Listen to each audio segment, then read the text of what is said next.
Hello friends, আসসালামু আলাইকুম। It's me শ্রাবণ, আমি থিরা। আশা করি সবাই খুব ভালো আছেন। তো অলরেডি আজকে আমি প্রায় রাত 3টার দিকে বের হয়ে গেছি মাওয়ার উদ্দেশ্যে।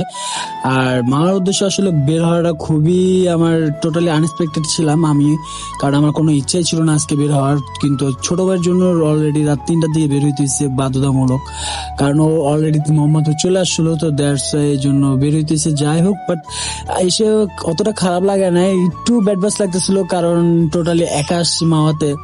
আর সবসময় আসলে তো ভাই ব্রাদার ফ্রেন্ড জোন একসাথে সব বাইকাররা মিলে আসি, বাট আজকে একটু ডিফারেন্ট লাগতেছিল, কারণ আমি আজকে একা চলে আসছিলাম।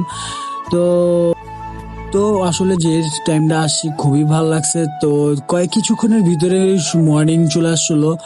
সকাল সকাল একটু ওয়েদারটা মানে এত লেভেলের বাতাস ছিল যেটা বলার বাইরে, আর খুব সুন্দর একটা ওয়েদার ছিল, একটু মেঘ ক্যাটাগরি। তো আসলে এই সকালগুলো আমরা যখন মাওয়াতে আসি সবসময় আসলে এই সকালগুলো দেখার জন্য বিশেষ করে আমরা ঘাট পাড়ে বসে থাকি, ওয়েট করে থাকি, কারণ এই আবহাওয়া আর এই বাতাস, এটা আসলে ন্যাচারাল জিনিসটা আসলে সহজে পাওয়া যায় না।